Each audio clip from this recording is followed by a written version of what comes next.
हरे राम राम राम हरे हरे, हरे कृष्ण कृष्ण कृष्ण हरे हरे। हरे राम राम राम हरे हरे, हरे कृष्ण कृष्ण कृष्ण हरे हरे। हरे राम राम राम हरे हरे, हरे कृष्ण कृष्ण कृष्ण हरे हरे। हरे राम राम राम हरे हरे, हरे कृष्ण कृष्ण कृष्ण हरे हरे। पुंडलीक वरदे हरि विठ्ठल, श्री गुरु ज्ञानदेव तुकाराम, पंढरीनाथ भगवान की जय। माऊली ज्ञानेश्वर महाराज की जय। जगद्गुरु तुकाराम महाराज की जय। ब्रह्मनिष्ठ गुरुवर्य रंगनाथ महाराज की जय। श्री विनायकं गुरुर्नौमि साखरे नाम विश्रुतं, येषां चरण सान्निध्यात् जीवा मुक्ता भवन्ति। साखरे वंश विख्यातं ज्ञानदान परायणं, विनायकं गुरुर्वन्दे भवबन्धैर्मुक्तये। श्रीरङ्गनाथं गुरुराजवर्यं मुमुक्षूणां ज्ञानदानेकदक्षं, प्रभावती क्षेत्रनिवासिनं नमामि वेदांत विदां वरिष्ठं। पुंडलीकवरदे हरिविठ्ठल श्री गुरु ज्ञानदेव तुकाराम पंढरीनाथ भगवान की जय। माऊली ज्ञानेश्वर महाराज की जय।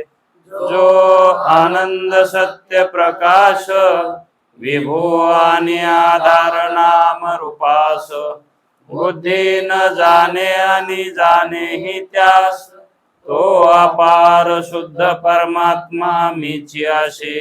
माझे अपार स्वरूप समुद्रावरती, जणू तरंग ब्रह्मा विष्णू महेश गणपती, सूर्य चंद्र वरुण यम मिरविती, देवी कुबेर ही तैशची। जो सर्वज्ञ आणि दयाघन, मुनी हृदयी ज्याचे करीती ध्यान, त्याचे बुद्धी उपाधी करुण, मिथ्या भान मजची माझी होतसे। जयाच्या ज्ञाने भाषे जगत, जसा दोरी वरी सर्प दिसत, दोरी दोई ठाई ना सर्प जगत, स्वतंत्र आणि स्वयं ब्रह्म मीची आशे। पुण्य पुरुषी सदैव निष्काम, बोध प्राप्ती कारणे भजावा राम, तो मीची आहे आत्माप्त काम, तरी नमन कवना करावे म्या। जयांचे केलिया स्मरण, सकळ विद्येचे होय अधिकरण, तेची वंदू श्री चरण श्री गुरूंचे, ते नमस्कारोनी आता। चल विचार सागर तरंग 6वा, परिच्छेद ही 6वाच आहे। याच परिच्छेदामध्ये शंका त्याला बऱ्याच झाल्या आहेत, पण त्याची मूळची जी शंका आहे तो म्हणतो, महाराज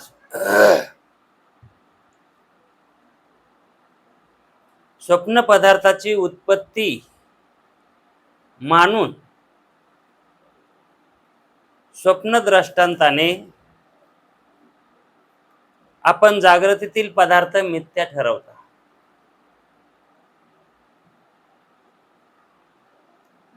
जागृतीतील पदार्थ मिथ्या ठरवता, कारण स्वप्न पदार्थाची तुम्ही उत्पत्ती मानून त्या स्वप्नाचा दृष्टांत करून तुम्ही जागृती मिथ्या ठरवता। पण मला असं वाटतंय सत्य जागृतीचा दृष्टांत करून मिथ्या स्वप्न हे सत्य मानलं तर काय हरकत आहे. या शंकेवर त्याचा चाललेला सर्व ह्या शंकेचा भारा आहे, भारा. त्याला येन केन प्रकारेनं स्वप्न हेही सत्यच करायचं आहे. पण इतर शास्त्राच्या ठिकाणी त्याची बुद्धीनं कसरत केली असती, पण वेदांत शास्त्रापाशी त्याची बुद्धी चालत नाही, कारण त्याच्या मताचं खंडन व्हायले. साधारण बुद्धिवाला, तत्वबुद्धीवाला एका शंकेमध्येच तो समजून घेतो, पण हा तसा नाही. हा तर्कदृष्टी आहे. म्हणून त्याचं समाधान काय व्हायना. जास्त बुद्धीला पहाटे फोडले, बुद्धीचे फाटे फुटले की समाधान होत नसतं. बुद्धीला फाटा फुटणे म्हणजे वृत्ती पांगणे, वृत्ती पांगणे आहे. आणि जोपर्यंत वृत्ती पांगत नाही, स्थिर होईल, तोपर्यंत वेदांत शास्त्राचा सिद्धांत कळत नाही.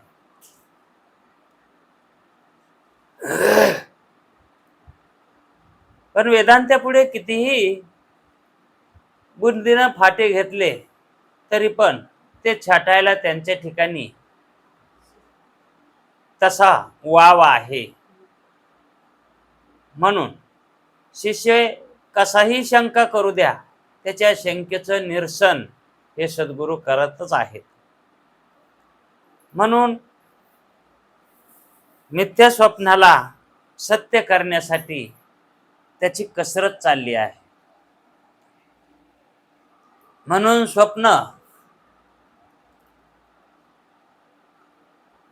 स्वप्न पदार्थ आणि जागृत पदार्थ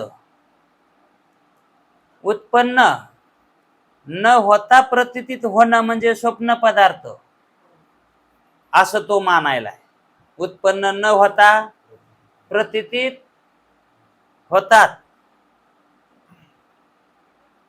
पण तुम्ही जे त्याला मिथ्या मानायला, ते मिथ्या का मानायला? तुम्हाला जर ते मिथ्याच मानायचे असतील तर मग त्याची उत्पत्ती मानू नका. मग उत्पत्ती जर नाही मानली तर तुम्हाला मिथ्या त्याला मानता येईल, पण तुम्ही उत्पत्ती मानतात, स्वप्न पदार्थाची उत्पत्ती मानतात. मग जसे उत्पन्न होऊन जागृतीतले पदार्थ प्रतीतीला येतात म्हणून ते सत्य, आणि स्वप्नातले पदार्थ उत्पन्न नाही जरी झाले तरी प्रतीतीला येतात म्हणून ते मिथ्या, असं जर मानलं तर काय हरकत आहे, असं तो काल म्हणाला होता. त्यावर सद्गुरूंनी त्याचं चांगल्या प्रकारानं शंकेचं समाधान केलंय. त्यावेळेस गुरुजी म्हणाले की बाबा रे, पदार्थ उत्पन्न झाल्याशिवाय प्रतीतीला येत नाही, हे मान्य करावं लागतं का नाही? तुझं मन कसं आहे, तुला कसं वाटत आहे? पदार्थ उत्पन्न न होता प्रतीतीला येतो का उत्पन्न होऊन प्रतीतीला येतो? पदार्थ असला तर त्याचं ज्ञान होतंय का पदार्थ नसला तरी त्याचं ज्ञान होतंय? मग उत्पन्न झाल्याशिवाय प्रतीतीला येईल का? मग उत्पत्ती मानावी लागेलच ना. म्हणून आम्ही स्वप्न पदार्थाची उत्पत्ती मानतो. पण उत्पत्ती मानली म्हणून काय झालं? दोष थोडाच झाला याच्यात काही. उत्पत्ती मानली म्हणून त्याला सत्यत्व थोडंच येतं. उत्पत्तीवर सत्यत्व आणि मिथ्यात्व नसते बाबा. उत्पत्तीवर सत्यत्व आणि मिथ्यात्व हे नाही, त्याला उत्पत्ती कारण नाही.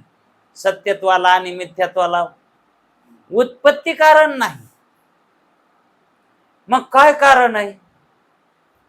योग्य देश काल सामुग्री त्याला कारण आहे, सत्यत्वाला आणि मिथ्यात्वाला. मग स्वप्नस्थ पदार्थाला उत्पन्न होण्यासाठी योग्य देश काल सामुग्री आहे का?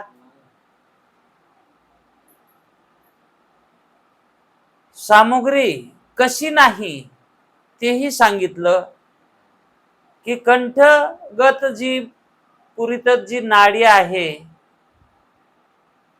तिला हिता नावाची नाडी म्हणतात. ती नाडी धामुक्या एवढीच आहे, मोहरी एवढीच आहे, पण तिच्यामध्ये पर्वताची सुद्धा उत्पत्ती होते. म्हणून देश अनुकूल आहे का तिथं? आणि एका घंट्यामध्येच स्वप्न विस्तीर्ण काल दाखवित आहे. मग तो काल ही योग्य आहे का? मग देश बी योग्य नाही, काल बी योग्य नाही, आणि पदार्थ उत्पन्न झालाय. मग त्याला सत्य कसं समजावं? म्हणून आम्ही त्याला मिथ्या म्हणतो बाबा. म्हणून आम्ही त्याला काय म्हणतो? स्वप्न पदार्थांना मिथ्या म्हणतोच ना. म्हणून योग्य देश काळ सामुग्रीचा अभावच मिथ्यात्वास कारण आहे. मिथ्यात्वाला काय कारण व्हालंय? योग्य देश कालाचा अभाव है का नाही? हा, योग्य देश कालाचा जर भाव असला असता तिथं, तर मग आम्ही स्वप्न पदार्थांना सत्य मानला असत. पण सर्वांना अनुभूती आहे स्वप्नाची. कमी कालामध्ये आणि थोड्या देशामध्ये विस्तीर्ण काल दिसतो आणि महान महान पर्वत प्रतीतीला येतात, समुद्र प्रतीतीला येतो. याचाच अर्थ असा, जर बोळक्यामध्ये रांजण बसला असता तर आम्ही त्याला सत्य मानलं असतं का? बोळक्यात रांजण बसत नाही म्हणून आम्ही ते बोलणं मिथ्या मानतो. आम्ही सत्य बोलणं कशाला मानतो? बोळक रानात बसत ह्या म्हणण्याला आम्ही सत्य मानतो. पण रांजण बोळक्यात बसतो ह्या बोलण्याला आम्ही मिथ्या मानतो. म्हणून स्वप्न पदार्थ हे असत्यही नाहीत आणि सत्यही नाही. स्वप्न पदार्थ असत्यही नाहीत आणि हीच आमची अनिर्वचनीय ख्याती आहे, ज्याला अनिर्वचनीय ख्याती म्हणतात. का म्हणून सत्य मानित नाहीत? का म्हणून असत्य मानित नाहीत? हा, आम्ही स्वप्न पदार्थ सत्यही मानत नाहीत आणि असत्यही मानत नाहीत. जर त्या स्वप्न पदार्थांना सत्य मानलं तर ते जागृती आल्यावर राहत नाहीत, है का नाही? कारण क्षणभरच त्या ठिकाणी त्याची उत्पत्ती असते, पुन्हा त्याचा लय होतो. निद्रा अवस्था गेली की स्वप्न पदार्थही गेले. म्हणून ते प्रतीतीला आले होते. प्रतीतीला आले म्हणून त्यांना असत्य म्हणता येत नाही आणि ते टिकले नाहीत म्हणून त्याला सत्य म्हणता येत नाही. आम्ही सत्य का म्हणून म्हणत नाहीत त्याला? ते टिकणच ना. तिन्ही काळामध्ये ते पदार्थ राहिलेत का? आणि त्याची जागृत अवस्थेने निवृत्ती व्हाली. म्हणून स्वप्न पदार्थ आम्ही सत्य असत्याच्या निराळे मानतो. का म्हणतो त्याला सत्य म्हणता येत नाही आणि असत्यही म्हणता येत नाही, म्हणून त्याला आम्ही एक अनिर्वचनीय सत्ता, सत्ताहून विलक्षण प्रातिभाषिक सत्ता दिली आहे. त्या सत्तेला सुद्धा सत्ता कशी आहे? त्या पदार्थांना प्रातिभाषिक सत्ता तर आहेच, पण त्या प्रातिभाषिक सत्तेला सुद्धा प्रातिभाषिकच आहेत. प्रातिभाषिक सत्तेमध्ये पदार्थ जे प्रतीला येतात ते कसे पदार्थ आहेत? मिथ्या आहेत, है का नाही? आणि ती सत्ता, ती प्रातिभाषिक सत्ता सुद्धा मिथ्याच आहे, कारण ती सत्ता सुद्धा सत्य असत्याच्या निराळी आहे. ती सत्ताही तशीच आहे, ते पदार्थही. कारण जशी सत्ता असेल तसेच पदार्थ, म्हणून ती सत्ताही प्रातिभाषिकच आहे आणि पदार्थही प्रातिभाषिकच आहेत, आणि ते प्रातिभाषिक मिथ्या आहेत. प्रातिभाषिक पदार्थ कसे येत? मिथ्या आहेत. मग पदार्थ मिथ्या म्हटल्यावर ती सत्ताही मिथ्याच आहे. इतका अनिर्वचनीय ख्यातीचा अर्थ आहे. याला अनिर्वचनीय ख्याती म्हणतात. आणि हीच अनिर्वचनीय ख्याती वेदांती मानून, अनिर्वचनीय ख्याती मानून अजातवाद सांगतात. अजातवाद अनिर्वचनीय ख्याती सांगितल्याशिवाय सांगताच येत नाही. अनिर्वचनीय ख्याती सांगितल्याशिवाय पटतच नाही. म्हणून अनिर्वचनीय ख्याती अशी सांगावी लागते. म्हणून प्रातिभाषिक सत्ता ही कशी नामशेष होईल, त्या सत्तेची जी काही प्रवृत्ती आहे तिची निवृत्ती कशी होईल? मग लयरूप निवृत्ती करायची का आत्यंतिक निवृत्ती करायची? आत्यंतिक निवृत्ती करण्यासाठी ही प्रातिभाषिक सत्ता मानावी लागते. आत्यंतिक निवृत्ती करण्यासाठी आणि लयरूप निवृत्ती करण्यासाठी तिच्यात लयरूप निवृत्ती होते प्रातिभाषिक सत्तेमध्ये. कारण प्रातिभाषिक सत्तेतला पदार्थ कसा आहे? लयरूपच आहे, मग त्याच्यात लयरूप निवृत्ती होते ना. पण आत्यंतिक निवृत्ती सुद्धा ती प्रातिभाषिक सत्तेची निवृत्ती झाली, प्रातिभाषिक सत्ता कळाली की पुन्हा त्या सत्तेला तेवढं महत्वच राहत नाही. अनिर्वचनीय ख्याती कळाली की अजातवादच कळतो. कवाड उघडलं की घरातच जातो.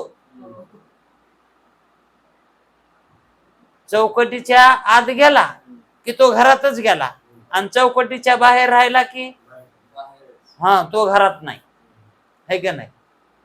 ही चौकट आहे, पण ती अनिर्वचनीय ख्याती. ह्या चौकटीच्या आत घरात, म्हणजेच ही ख्याती ज्याला समजली तो त्या घरात गेला, अजातवादात गेला. आणि या अनिर्वचनीय जर कळाली नाही, ख्याती ही जर नाही कळाली, तर तो कवाड बंद आहे म्हणायचं त्याचं, त्याला घरात शिरता येणार नाही. पण काही काही त्या घरात शिरण्यासाठी चौकटीतच उभे येतं. एक पाऊल त्याचा पलीकडे आणि एक पाऊल अलीकडे. अनिर्वचनीय ख्याती मध्ये पण ती अनिर्वचनीय ख्याती कवर राहू द्यायची जवळ, विवर्तवाद कवर ठेवायचा जवळ. कारण विवर्ताचं पर्यावसान अजातवादात होत असतं, ते मान्य करावं ना. अरे एकदा जर कल गेला ना ते पडणारच आहे. समजा पाणी शांता शांता जर कल गेला विहिरीत, ते पडणारच आहे. मग कल बाहेर करण्यापेक्षा कल मधात घाला ना, घरात जाणारच आहे तुम्ही. प्रवृत्ती त्याच्यामध्ये निवृत्तीत घ्या ना. प्रवृत्ती कशात घ्यावी? निवृत्तीमध्ये. प्रवृत्तीची कामगिरी निवृत्तीत आहे का नाही? प्रवृत्तीनं धडक निवृत्तीला द्यावी ना. पण चौकटीच्या महागाला पाय उचलूच वाटा नाही. कारण अजातवादामध्ये सर्व आत्यंतिक निवृत्ती आहे तिथं. मग मी इतकं कमी लिहिलं, काय उपयोग झाला? अशी जर आसक्ती धरली तर तो पाय महागाला कधीच उचलणार नाही. तो त्याच्यात खुपसलेला पाय आसक्तीमध्ये. हा, मग तो पाय खुपसूच नाही, तो पाय. आणि जर तिथंच ठेवला तो तसाच चिटकणार झाला. पुन्हा जन्म घ्यावा लागेल. कसा? कारण अनिर्वचनीय ख्यातीतच जर राहिला तर. कारण अनिर्वचनीय ख्यातीमध्ये पदार्थाची उत्पत्ती. हा, मग तसं हे अनिर्वचनीय देह मिळणारच ना.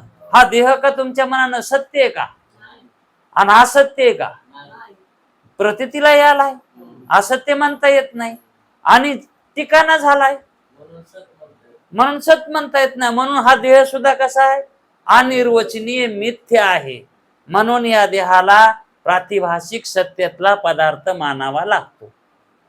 आणि जर मग अनिर्वचनीय ख्यातीतच राहिला, विवर्तवादातच राहिला, मग त्याला पुढील जन्म चांगला मिळेल. पण जन्म घ्यावाच लागेल ना. जरी मिळाला चांगला जन्म, हो. मग अनिर्वचनीय ख्याती यांनी या ठिकाणी पुरेपूर वापर केलेला आहे. याला अनिर्वचनीय ख्याती म्हणतात. आता स्वप्न पदार्थ हे मिथ्या का आहेत हे चांगलं समजलं असेल. त्यांना सत्य का म्हणू नये हे समजलं आहे का ना. म्हणून शिष्याला सांगितलं की पदार्थाच्या उत्पत्तीला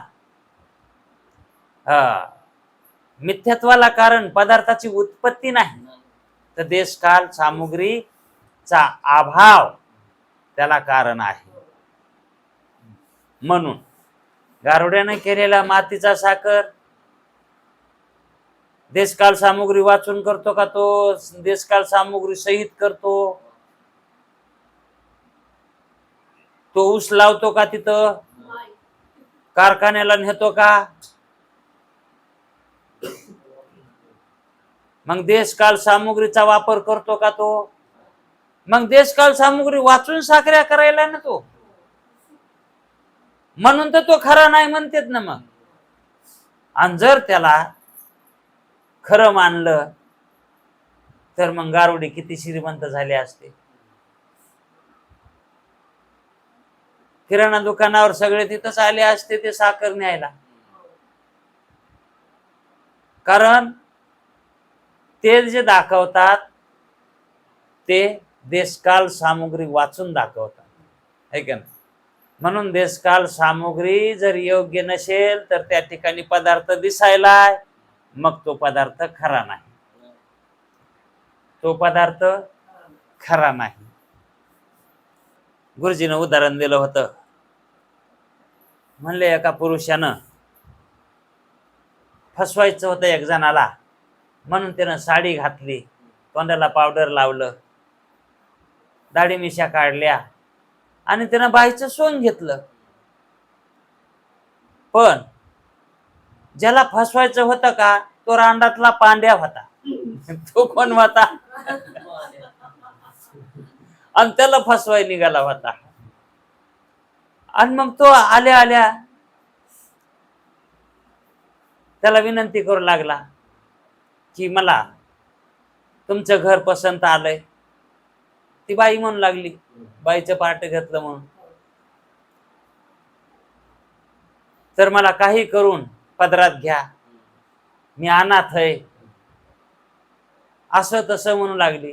मग तिथं काही दिवस मुक्काम करून संध्याकाळी तिथं लुबाडायचं होतं, त्याला चोरी करायची होती. तसं सोंग घेऊन गेला होता.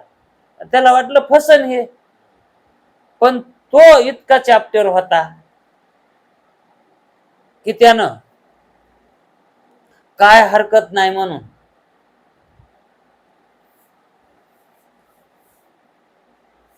त्याला घरात घेतलं आणि मग एका खोलीमध्ये त्याला कोंडून टाकलं. एका खोली बाहेरून कुलूप लावून घेतलं. मग ते म्हणायला लागलं, बाबा उघडा, मला बाहेर दिशेला जायचंय, याला जायचंय, त्याला जायचंय, मी जातो निघून, मी जाते निघून, मी इथं राहत नाही, मला शिक्षा देऊ नका. यानं तिकडून चकार शब्द सुद्धा वापरला नाही. शेवटी मग त्यानं कबूल केलं आतूनच, मी बाई नाही बर का, मी पुरुषच आहे, मला काय शिक्षा द्यायची तर द्या, मी तुमच्यासाठी चोरी करण्यासाठी आलो होतो, है का नाही. मग देश काल सामुग्री वाचून लक्षण जे स्त्रीचे असतात त्याच्या ठिकाणी नव्हते, है का नाही. आणि तो ते कार्य करण्यासाठी आला होता. कसं कार्य होईल म्हणून ते उघडं पडत, है का नाही. तसं देशकाल सामुग्री वाचून झालेला पदार्थ उघडा पडतो की हा मिथ्या आहे म्हणून, है का नाही. अशा प्रकार नाना प्रकारच्या दृष्टांतानं हे स्वप्न पदार्थ मिथ्या ठरविता येतात. मिथ्या ठरविता अहो मिथ्या मानतात हो, पण पुन्हा अजून कसे गलतीत येतात तेच कळत नाही.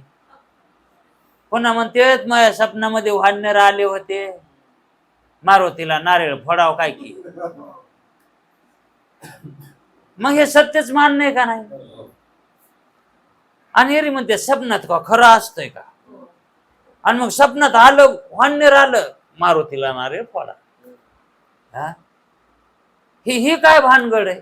म्हणजे खरा निश्चय, हा निश्चय नाही, दोन्ही टप्प्यावर असतंय, है का. असो, पुन्हा त्याला आणखी एक शंका अशी व्हायली, तशातलीच शंका, थोडासा बदल. काय म्हणतो पहा महाराज, स्वप्नामध्येही विस्तीर्ण देश काल असतोच ना. स्वप्नामध्येही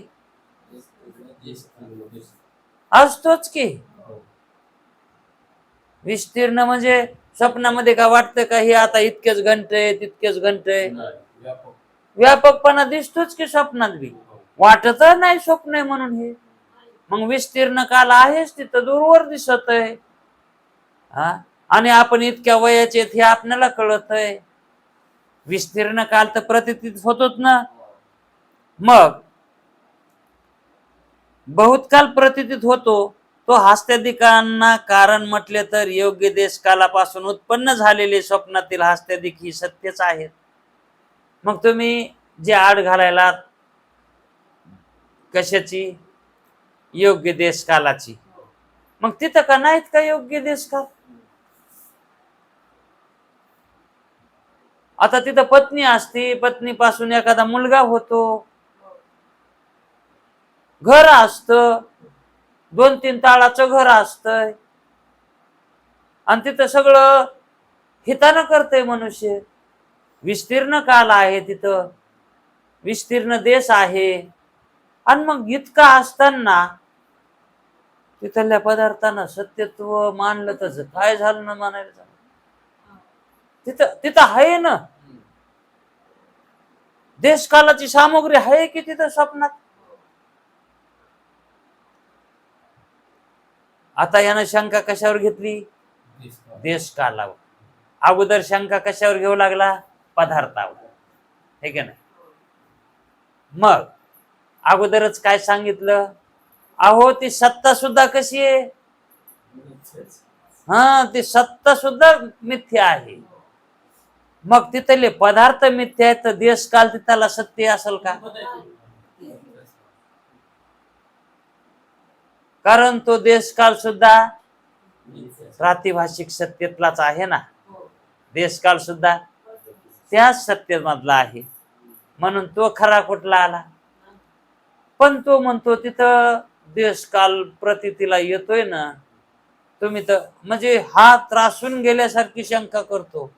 तुम्ही नाही नाच म्हणायला देश काल तिथं नाही देश, पण देश काल तर दिसतो ना तिथं. आणि मग देश काल आहेतच तिथं, तर मग स्वप्नाला सत्य काय झालं ना म्हणायला काय हरकत आहे? असे म्हणावयास काय हरकत आहे? गुरुजी म्हणतात तुझे हरकत, तुझं म्हणायलाच ना काय हरकत आहे? त्या हरकतीलाच हरकत आहे आमची. तुझ्या त्या हरकतीलाच हरकत नाही तर कशी? तर काय हरकत आहे? हरकत नाही तर कशी आहे ना हरकत? आता तुला हरकत माहित नाही. हरकतीला सुद्धा हरकत आहे, तर हरकतीत हरकत का म्हणून नसन या? हरकत आहे, फक्त तुला ती हरकत माहित नाही. काय हरकत आहे ते पाहाय. कशाबद्दल शंका केली? तिथेही स्वप्न अवस्थेमध्ये, स्वप्न कालामध्ये देश कालाची सामुग्री प्रतीतीला येते. म्हणून स्वप्नाला, स्वप्न पदार्थांना सत्य समजा असं मानण्यास हरकत काय आहे? असं मानल्यावर तिथं देशकाल सामुग्री मानायची तिथं, आणि दिसती तर खरीच ना. अरे पदार्थ दिसून तो सत्य व्हायना झालाय, मिथ्या व्हायलाय. पदार्थ का दिसत नाही का? आता त्या शंकेत आणि ह्या शंकेत काय फरक आहे? एक तर ती फक्त पदार्थावर घेतली होती शंका, आणि ही कशावर? देशकालावर घेतली. देशकाली ही एक पदार्थच आहे, आणि तोही एक विषय पदार्थच आहे का नाही? मग पदार्थ मिथ्या हे सांगून दिल्यावर देशकाल मिथ्या मानून का? पण तो म्हणतो तिथं प्रतीतीला येत आहे ना देशकाल. तिथं स्वप्नामध्ये जे वडील दिसतात ते वयस्कर दिसतात. वडील त्या मुलापेक्षा वयस्कर दिसतात. आई वडील वयस्कर दिसतात ना.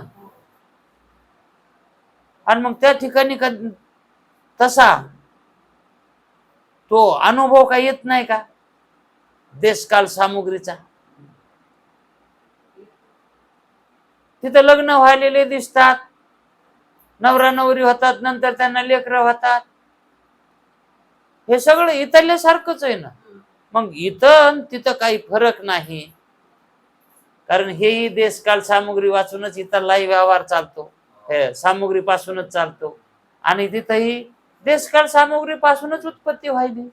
तिथं आहे देशकाल. तुम्ही तर म्हणता तिथं देशकाल सामुग्रीचा अभाव आहे. अभाव कशावर म्हणायचं? तिथं तर आहे ना, देशकाल आहेत की. पण गुरुजी म्हणतात हे म्हणणे तुझे बरोबर नाही. नाक कापलं तरी सुरा काय म्हणायचं आहे का नाही? याला अर्थ आहे का काही? हे म्हणणे तुझं बरोबर नाही.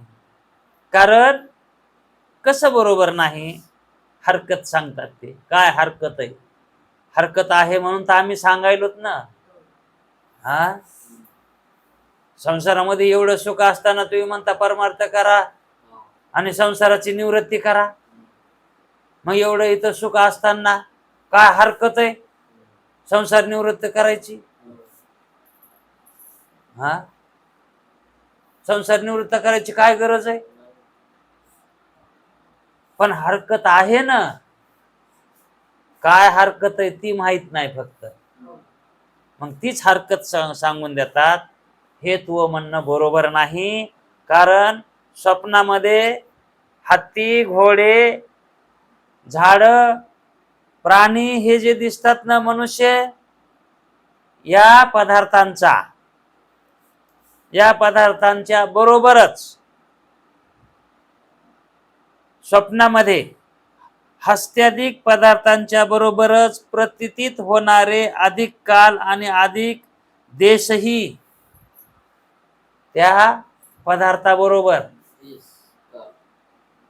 तिथं टाइम ही आणि तिथला देश ही हे प्रतीत होतात त्या पदार्थाबरोबरच. म्हणून अधिक काल आणि अधिक देश हे जरी दिसत असलं तरी अनिर्वचनीय मिथ्या आहे. तो देश काल सुद्धा अनिर्वचनीय प्रातिभाषिक उत्पन्न होतात. तो देश काल उत्पन्न होतो, काळ सुद्धा उत्पन्न होतो. बघा, काल उत्पन्न होणार आहे आणि नष्ट होणार आहे. काल हा उत्पन्न होणार आहे आणि नष्टही होणार आहे. म्हणून काल कसा आहे? अशी वस्तू कशी असते? मिथ्याच असते ना. मग आता सूर्य उगवल्यापासून सूर्य मावळूस तर 12 तास होतात आणि सूर्य मावळून सूर्य उगूस तर 12 तास होतात. हे आपण जे मानलेलं आहे हे खरंय का? काल कसा आहे? स्वप्नामध्ये आपल्याला अनुभूती आली का नाही याची? अहो, कालच नाही, काल नाहीच. काल हा आपल्या सोयीसाठी आपण मानलेला आहे, कालच नाही. हा हा काल नाही. मग काल नाही तर उद्या बी नाही.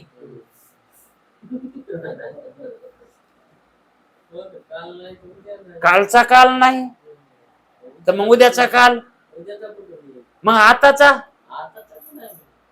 आताचा सुद्धा काल नाही. मग हा काल आपल्याला प्रतीतीला कसा येतो? तर आपण ज्ञानरूप आहोत. त्या ज्ञानानं विपरीत परिणामाला पाहून कालाची मोजदाद केली. तशी इतक्या वेळामध्ये तो काल बसविलाय. आता जर समजा वरच्या लोकांनी, जे शास्त्रज्ञ आहेत, त्यांनी म्हणावं की हे सूर्य जे आहे तो आता 14 तास दिवस राहणार आहे, 14 घंटेचा दिवस होणार आहे आणि 14 घंटेची रात्र होणार आहे. म्हणून घड्या बदला. ह्या घड्या टाइम बरोबर देणार नाहीत. ह्या घड्या आणि दुसऱ्या घड्या 14 घंट्यावाल्या आणा, घ्या. आणि त्यानं जर तशा 14 घंट्याच्या घड्या दिल्या तर आपण घेणार नाहीत? हे विपरीत ज्ञान आपण मानणार नाहीत का? अज्ञानामध्ये आपण विपरीत ज्ञान मानायला तयार आहेत. कशात? हा. आणि ते अज्ञानामध्ये जे मानतात का, तेच विपरीत ज्ञान आहे. अज्ञान नाहीच.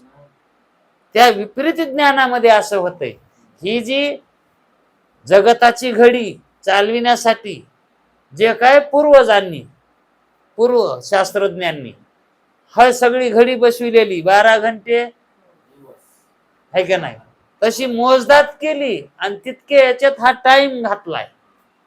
मग हा टाइम तयार केलेला आहे का मूळचाच आहे? मग तयार जे होतं, जे उत्पन्न होतं, ते कसं आहे? म्हणून काल कसा आहे? हा काल सत्य नाही ना. अहो, इतकंच काय, आपण हे पृथ्वी ग्रह जर सोडून दुसऱ्या ग्रहावर गेलो तर तिथं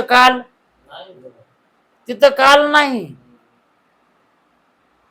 तिथे सकाळ दुपार नाही.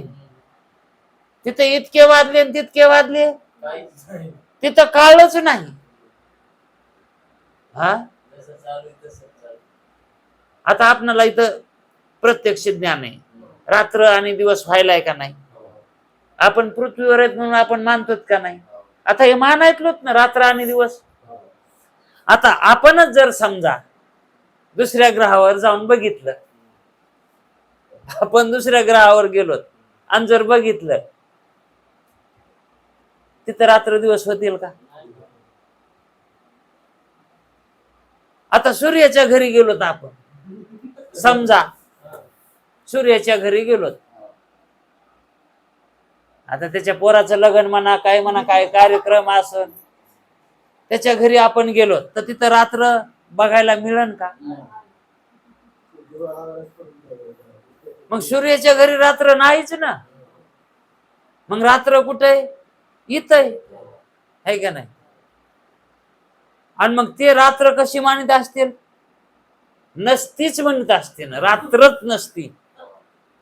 आता सूर्याच्या घरचे रात्र मानितच नाहीत का? मग ते न कधी चिमणी लावलीच नाही ना घरात. चिमणी उजेड घरात त्याच्या लावतील का? तस हा जो काल आहे ना, हा काल कुठे आहे? अज्ञानात आहे, अज्ञानाच्या ज्ञानात आहे. त्याला केवळ अज्ञानी म्हणता येत नाही, अज्ञानाच्या ज्ञानात आहे. कुठलं ज्ञान आहे ते? अज्ञानाच्या घरातलं ज्ञान आहे ते. मग अज्ञानाच्या घरातल्या ज्ञानाला ज्ञान म्हणाव का? अज्ञानच आहे ते. पण काहीतरी तिथं जाणायले, ते कसं का व्हायना पण जाणायले. मी नाशिवंत किंवा म्हणजे सकाळ दुपार संध्याकाळ हे जाणायले होत नसून, म्हणजे मिथ्या प्रतीती ते जाणायले, पण मिथ्याला मिथ्या मानी नाही, त्याला सत्य मानायले. म्हणून रात्रंदिवस आपण सत्य मानायलो. का म्हणून मानायलो? अज्ञानाचं ज्ञान आहे म्हणून, है का नाही? आता विषयामध्ये आनंद मानायलोत का नाही? विषयामध्ये. आणि शास्त्र काय सांगतंय, वेद काय सांगतंय? विषयात आनंद नाही म्हणते, आणि आपण विषयातच आनंद मानतो. आता याच्याबद्दल कितीतरी 4थ्या तरंगामध्ये सांगितलंय ना, विषयात आनंद नाहीच. मग आपण मानायलोत का नाही? मग तसं ह्या अंतकरणाला आपण आलोत, जीवदशेला आपण आलोत की हे मानितो, हे मानितो. कारण अंतकरण चिटकलं की हे सगळं मानणं भाग आहे. कारण अंतकरण कोण आहे? अविद्या आहे. आणि अविद्या कोण आहे? माया आहे. आणि माया कोण आहे? अंतकरण आहे. अंतकरण अविद्या आणि अविद्या माया आहे. माया अंतकरण आहे. हे चक्र आहे. असं ही त्रिपुटी जीवाला सुदृढ झाली. अंतकरण, अविद्या, माया ही जी त्रिपुटी, ही त्रिपुटी जीवाला 84 लक्ष योनीमध्ये कोण ढकलायले? तर हेच ढकलायले. बर ते ढकलीत आहे का? ते जड आहे, जड स्वरूप आहे. पण हे त्याच्या नादी लागलंय. कशाला नादी लागाव? त्याच्या कशाला नादी लागाव? कुत्रा चावकाय ना, लांबून जाव ना, त्याला खवळून जाच.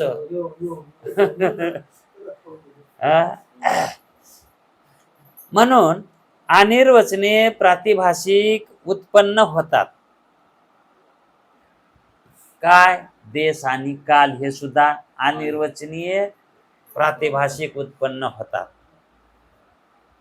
म्हणून हस्त्यादी पदार्थाप्रमाणे जेवढ्या म्हणून स्वप्नामध्ये पदार्थ दिसतात, आपणाला वस्तू दिसतात, त्या वस्तूप्रमाणे देशकाल सुद्धा अनिर्वचनीय मिथ्या आहे. त्यांची हस्त्यादी पदार्थाप्रमाणे त्याची उत्पत्ती होते. म्हणून त्याचे प्रत्यक्ष ज्ञान होते. त्याची उत्पत्ती होती ना, म्हणून त्याचं प्रत्यक्ष ज्ञान होते. कारण उत्पत्ती वाचून पदार्थाची प्रतीती होत नाही. हा नियम तर आहेच ना, है का नाही? किती बऱ्या सांगायला हा नियम विसरला की अनिर्वचनीय ख्याती बोंगाळली म्हणायची. म्हणून हा नियम आहेच. व्यावहारिक देशकाल न्यून असता, व्यावहारिक देशकाल न्यून असता अधिक देशकालाचे ज्ञान होते. स्वप्नामध्ये व्यावहारिक काल कमी आहे. स्वप्नात किती कालाचं स्वप्न आहे? हो, जगन्नाथ महाराज पवारांनी एक दृष्टांत सांगितला होता. म्हणले उग 1 मिनिट किंवा अर्धा मिनिटच असते स्वप्न.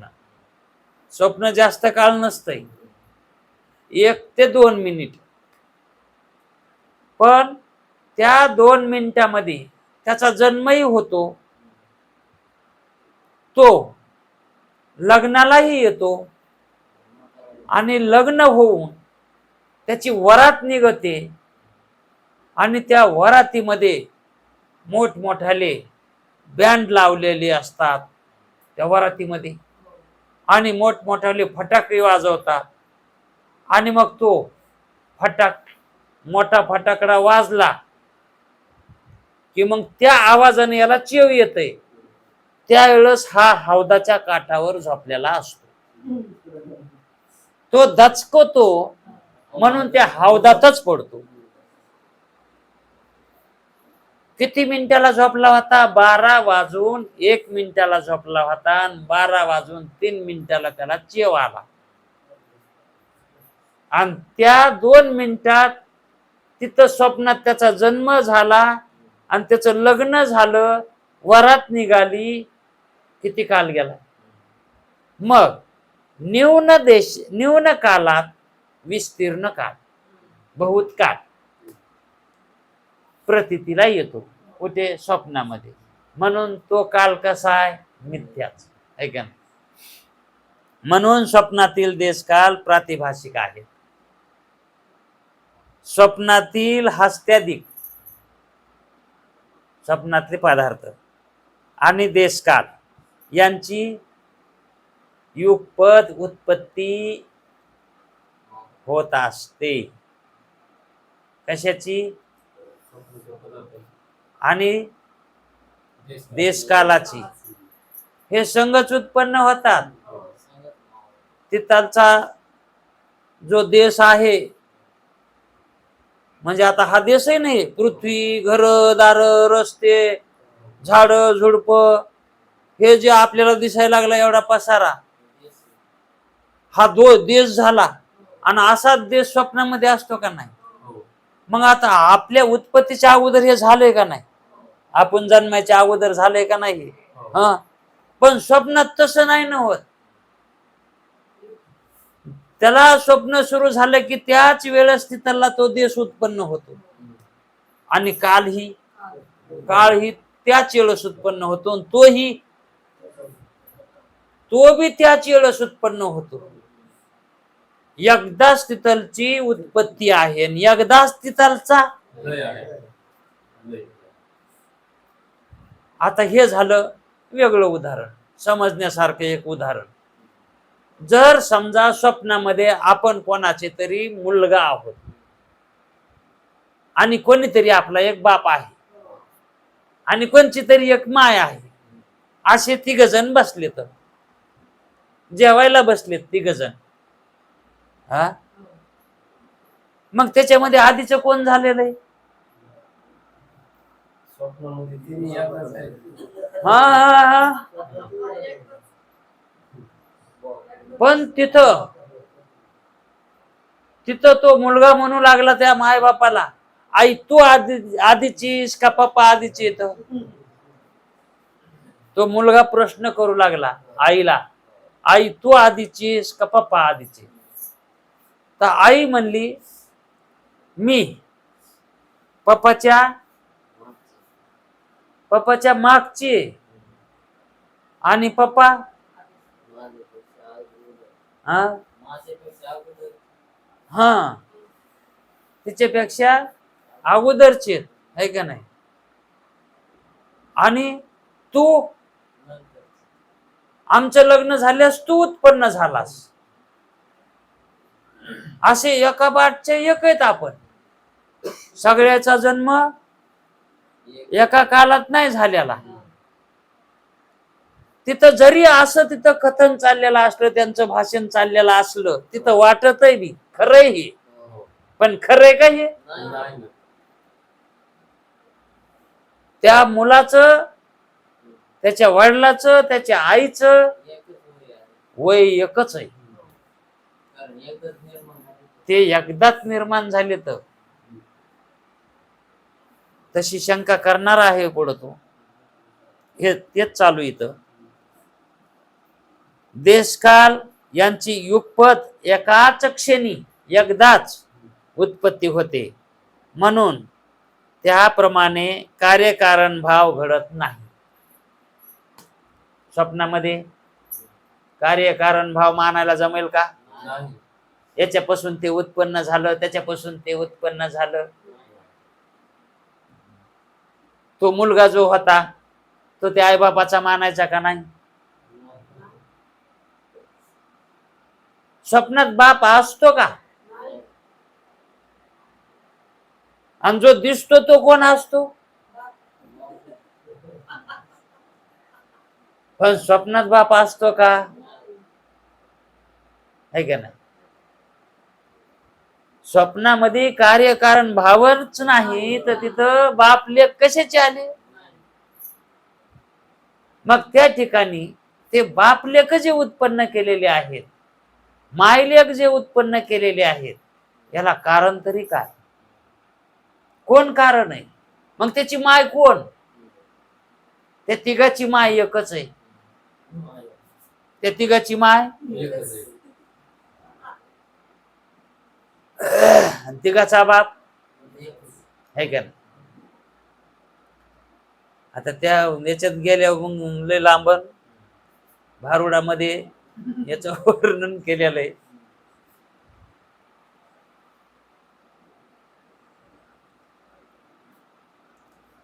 कार्याच्या पूर्वी कारण असते असा नियम आहे. कार्य उत्पन्न व्हायच्यामुळं कारण मानावं लागतं, म्हणून कार्याच्या अगोदर कारण हे मानावं लागतं असा नियम आहे, है का नाही?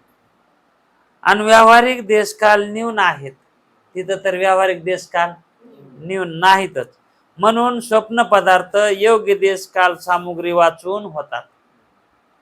स्वप्नातले पदार्थ त्यांना देशकालाची सामुग्रीच नाही आणि त्यास मातादी सामुग्री नाही.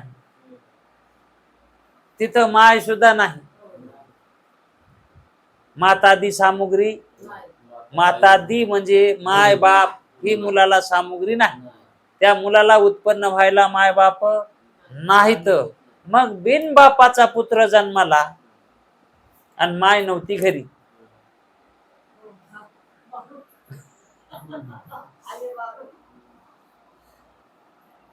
तो पुत्र कसा जन्माला आहे का नाही? कोणी म्हणे अहो त्याचा ते बापच आहे. कसा? अहो त्याच्या संघच ते जन्माला आहे तर त्याचा बाप कसा? कार्यकारण भाव दिसायला पाहिजे ना. मग स्वप्न पदार्थ योग्य देशकाल सामुग्री वाचून उत्पन्न होतात आणि त्यास मातादी सामुग्री नाही, म्हणून स्वप्न पदार्थ मिथ्या आहेत. आता हे स्वप्न पदार्थ मिथ्या आहेत हे का इतकं समजून सांगायले? तर इतकं समजून सांगण्याची गरज आहे की स्वप्न मिथ्या मानल्याशिवाय त्याला जागृती ही मिथ्या आहे हे कळणारच नाही सांगूनही. अहो स्वप्नाच्या ठिकाणी अनुभव असताना तो मानायला तयार नाही स्वप्न मिथ्या आहे म्हणून, तर जागृती कधी मिथ्या मानेल? हे जगातले जे जीव आहेत ते स्वप्न खरं मानायला तयार आहेत, मिथ्या मानायला तयार नाहीत. तर जागृती खोटी कधी मानते?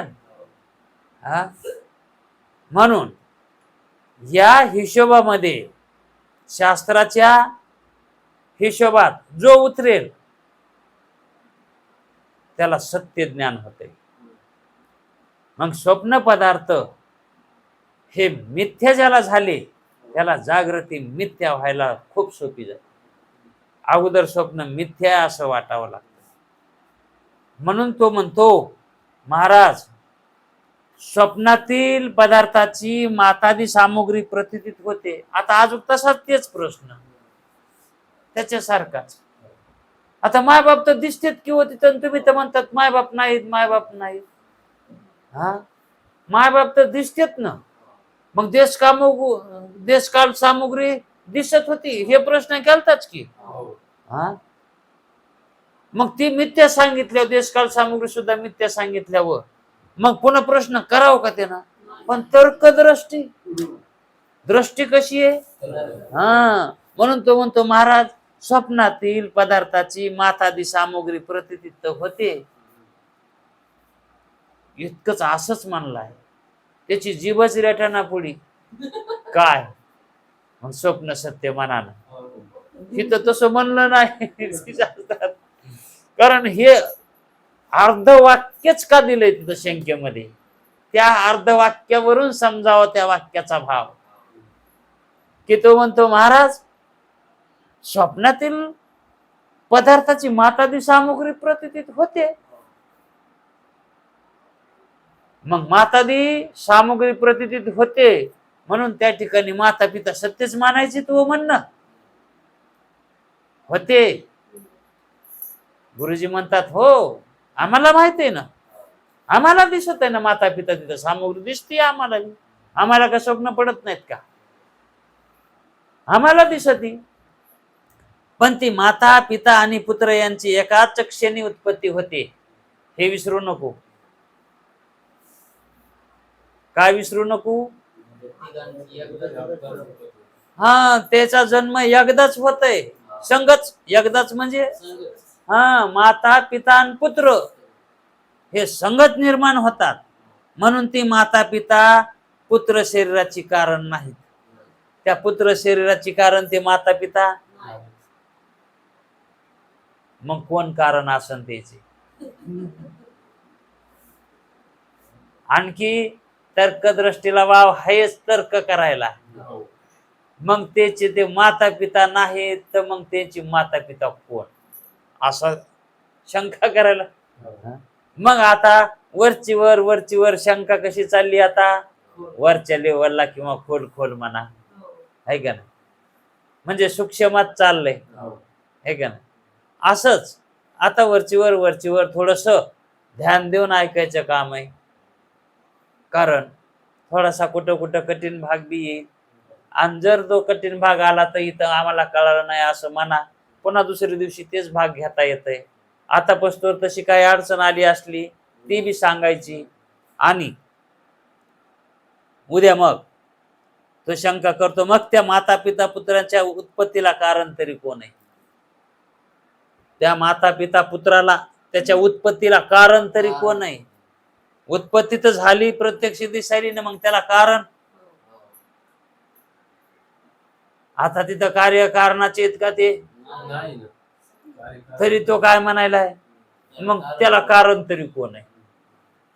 तरी पण सांगतातच ते. उद्या पाहू. कुंडली कवरदे हरी विठ्ठल.